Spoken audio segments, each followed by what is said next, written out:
आज हम ऐसी शख्सियत से रूबरू कराने जा रहे हैं जो देवास के निवासी हैं और राष्ट्रीय चिंतक हैं।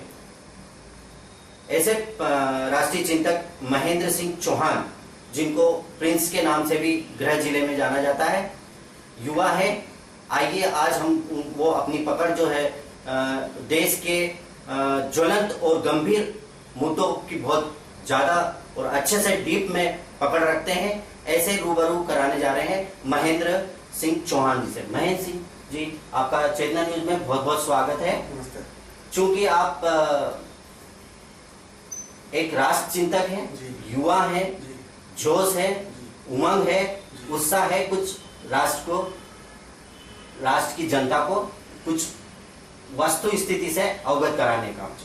हाल ही में आपको नरेंद्र मोदी विचार मंच का राष्ट्रीय प्रवक्ता भी बनाया गया, तो और देश आज जो है, आप जानते हैं देश की जो राजनीति है वो राजनीति कहीं न कहीं ऐसे प्रदेश से अप और डाउन होती है, जिसे कहते हैं अपन उत्तर प्रदेश।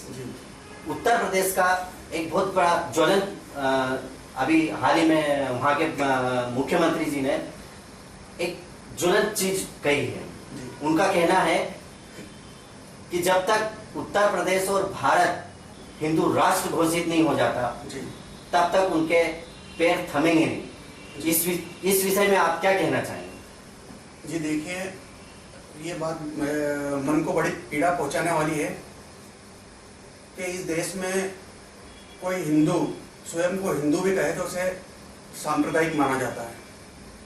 जहां तक हिंदू राष्ट्र की बात है, सुप्रीम कोर्ट की फुल बेंच ने 2009 में अपने वर्डिक्ट में कहा, Hindutva is the way of life.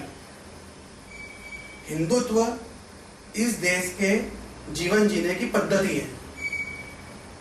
अगर मैं सुप्रीम कोर्ट के डिसीजन को कोट करूं और उसका अर्थ लगाऊं तो उसका अर्थ यह होता है कि इस देश में रहने वाला हर व्यक्ति स्वतः ही हिंदू हो गया, क्योंकि हिंदुत्व इस देश की संस्कृति है। और संविधान ने हमें पंथनिरपेक्ष देश का दर्जा दिया था। संविधान में संशोधन करके धर्मनिरपेक्ष राष्ट्र घोषित किया था। लेकिन हम जिस देश के वासी हैं, मुझे गर्व है इस देश में। मेरा तो ये मानना कि ये देश बुनियादी तौर पर हिंदू राष्ट्र ही है। पूरी दुनिया के 95.41% हिंदू इस देश में निवास करते हैं। मैं आपसे पूछता हूं कि फिर ये देश क्या हुआ? संविधान ने इस देश को धर्मनिरपेक्ष राष्ट्र का दर्जा दिया। अटल बिहारी वाजपेयी, देश के पूर्व प्रधानमंत्री, उन्होंने कहा था कि कब काबुल में जाकर हमने कोई बतलाए, कब काबुल जाकर हमने कितनी तोड़ी मस्जिदें, कब लोगों को हिंदू करने घर घर में अत्याचार किए। भूभाग नहीं शत मानव के हृदय जीतने का है निश्चय। हिंदू तनमन, हिंदू जीवन, रग रग हिंदू मेरा परिचय। मैं इसको अलग रख के भी आपको विस्तार से बताना चाहता हूं कि जब ये देश धर्मनिरपेक्ष राष्ट्र घोषित भी नहीं हुआ था, तब भी इस देश का आचरण, इस देश के हिंदुओं का आचरण धर्मनिरपेक्ष ही था। आज से मैं कुछ उदाहरण देता हूं आपको। आज से सैकड़ों साल पहले इस देश की जो पहली मस्जिद केरल में बनाई गई थी, उसे एक हिंदू राजा ने बनाया था। उसे एक हिंदू राजा ने बनवा के दिया था। जब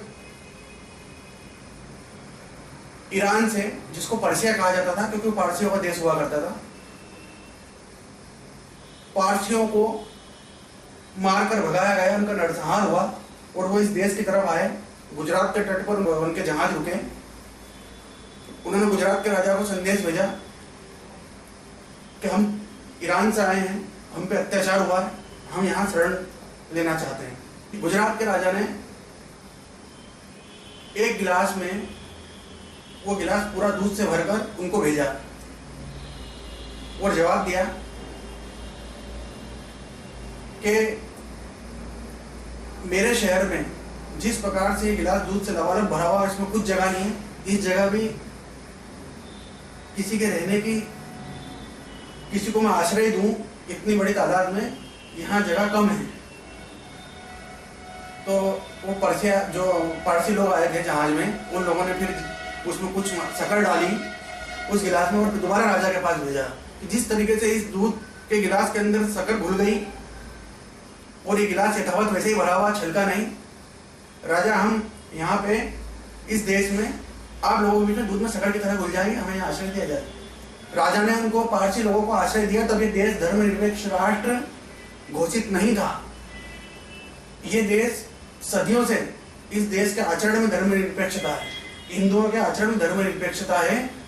सदियों से दुनिया की शोषित और पीड़ित मानवता को आश्रय देने का काम हिंदुओं ने किया। मुझे इस बात पे बड़ा लेकिन गर्व है। हमारे देश के प्रधानमंत्री कहते हैं विकास मेन बात होती है, विकास को लेकर देखिए, ये अभी मुद्दा इतना वो नहीं है, जो जितना कि आज बेरोजगार जो युवा हैं, युवा देश के हैं, तो वो विकास की बात करते हैं, और एक उन्हीं के जो है पार्टी के मुखिया है उत्तर प्रदेश के, वो हिंदू राष्ट्र घोषित की बात करते हैं। तो दोनों कैसे?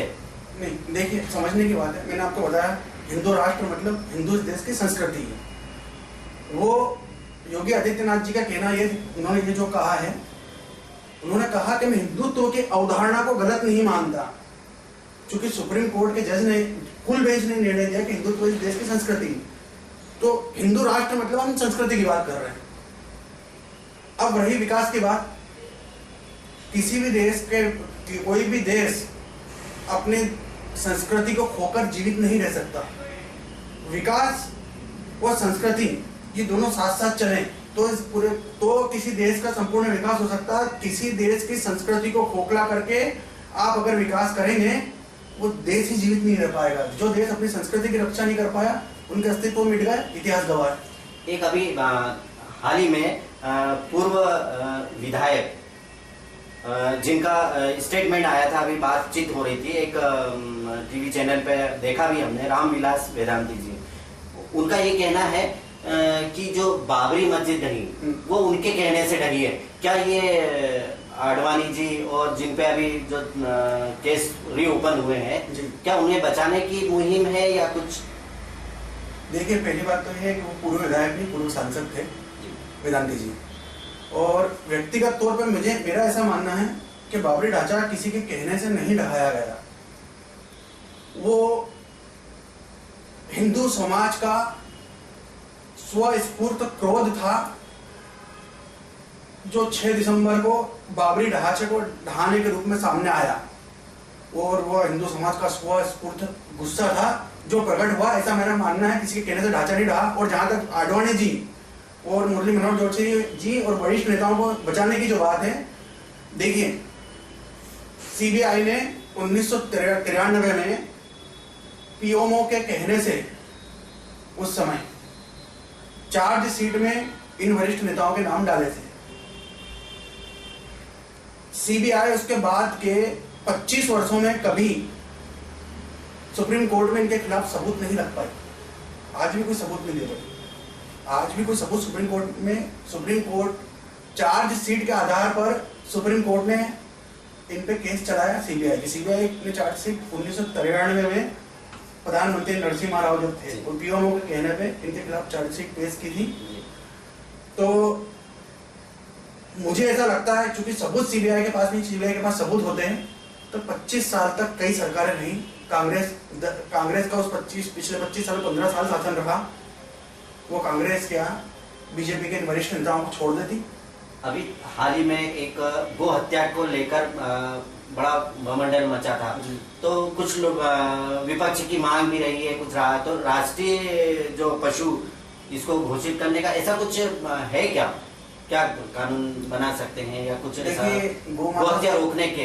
गौ माता से जुड़ा हुआ मामला कितना संवेदनशील है, इसको मैं आपको एक तरीके से समझा देता हूँ कि गरीब से गरीब हिंदुओं के घर में छोटा सा बच्चा भी अगर चूल्हे के आगे बैठा हुआ है, साल भर का, 6 महीने का, 2 साल का, रोटी के लिए बिल ला रहा है, लेकिन गरीब से गरीब हिंदुओं घर में भी आज भी पहली रोटी गाय की निकलती तवे पे से। तो गाय का जो विषय है गौ माता का, वो हिंदुओं के लिए बहुत संवेदनशील मामला है। लेकिन गो हत्या को रोकने के लिए किसी भी व्यक्ति को कानून हाथ में नहीं लेना चाहिए। गौ हत्या को रोकने के लिए किसी व्यक्ति की हत्या करने का अधिकार किसी को नहीं, उस मामले में कानून को कड़ी कार्रवाई करना चाहिए।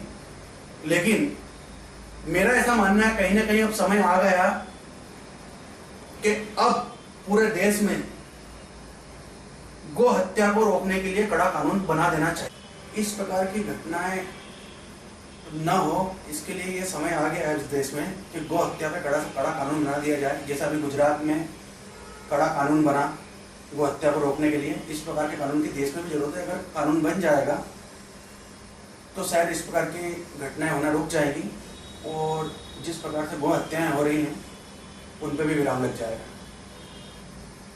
मेरा एक अहम प्रश्न है जी। प्रधानमंत्री अटल बिहारी वाजपेयी जी। राष्ट्र प्रधानमंत्री रहे, जिनका कार्यकाल भी हमने देखा। जी। बीजेपी का अब का कार्यकाल, जी। दोनों के बीच में कितना क्या मानते हैं? देखिए, अटल बिहारी वाजपेयी जी के समय, उस समय देश की जो परिस्थितियां थी, स्थितियां थी, उनका कार्यकाल स्वर्णिम था। बहुत अच्छा शासन उस समय भारतीय जनता पार्टी एनडीए द्वारा, जिसका नेतृत्व भारतीय जनता पार्टी कर रही थी और सरकार का नेतृत्व श्री अटल बिहारी वाजपेयी जी कर रहे थे, उन्होंने बहुत अच्छा शासन दिया। उनकी एक योजना जिसे प्रधानमंत्री ग्रामीण सड़क योजना कहा जाता है, वह आज भी प्रासंगिक है इस देश में। उस योजना के द्वारा देश के गांव-गांव को सड़क से जोड़ने का जो कार्य किया गया, वो एक बहुत बड़ा कार्य था। बाकी अन्य कार्य भी उस सरकार द्वारा उस समय किए गए। और वर्तमान में जो मोदी जी के समय इस देश की परिस्थितियां, स्थितियां जो है, उसमें मोदी जी द्वारा जो कार्य किए जा रहे हैं वो बहुत ऐतिहासिक है, जो इस देश में कभी नहीं हुए। मेरा मानना है कि 3 वर्ष पूरे हो गए प्रधानमंत्री जी। ऐसी कौन सी एक उपलब्धि है जिसे जो ये भारत देश गर्व कर सके? उपलब्धियां तो बहुत सारी हैं, लेकिन चूंकि आपने मुझसे एक ही उपलब्धि के बारे में पूछा है, तो आपको याद होगा, शायद इस देश के बच्चे बच्चे को याद होगा, हम 3 साल पीछे पलट के जाएं,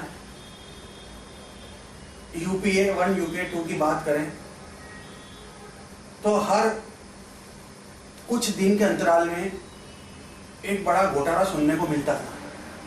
कभी 2G घोटाला, कभी 3G घोटाला, कभी कोलगेट घोटाला, कभी कॉमनवेल्थ घोटाला, कभी अगस्ता वेस्टलैंड हवाई जहाज वाला घोटाला, तो कभी आदर्श सोसाइटी वाला घोटाला। हर 8वें रोज एक नया घोटाला देश की जनता के सामने आता था। लाखों करोड़ रुपए के घोटाले हुए, सरकार के खजाने से जनता का टैक्स का दिया हुआ लाखों करोड़ रुपया लूटा गया। देश में एक बड़ी निराशा का माहौल बन गया था उन घोटालों को देखते देखते। मोदी जी के 3 वर्ष के कार्यकाल पूरा होने वाला है और मैं बड़े गर्व के साथ ये बात बोल रहा हूं कि 3 साल के कार्यकाल में मोदी सरकार पर भ्रष्टाचार का कोई झूठा आरोप भी नहीं लगा। ये उनके कार्यकाल की मैं सबसे बड़ी उपलब्धि मानता हूँ। एक छोटा सा प्रश्न, क्योंकि आप मध्य प्रदेश के देवास जिले से बिलोंग करते हैं, युवा हैं, राष्ट्र चिंतक हैं जी। 2019 का एक बताएं कि 2019 कैसा रहेगा बीजेपी, और क्या आप आश्वस्त हैं 2019 को लेकर? देखिए, जो उत्तर प्रदेश का चुनाव हाल ही में संपन्न हुआ, उसके जो नतीजा हैं, हम उसको 2019 की दृष्टि से उन नतीजों को देख सकते हैं। 3 साल का कार्यकाल किसी भी सरकार के कार्यों को नापने का पैमाना हो सकता है। 3 साल के कार्यकाल में कोई प्रधानमंत्री जनता के लिए अति प्रिय भी हो सकता है अपने कार्य के द्वारा, और शायद जनता के नफरत का पात्र भी हो सकता है।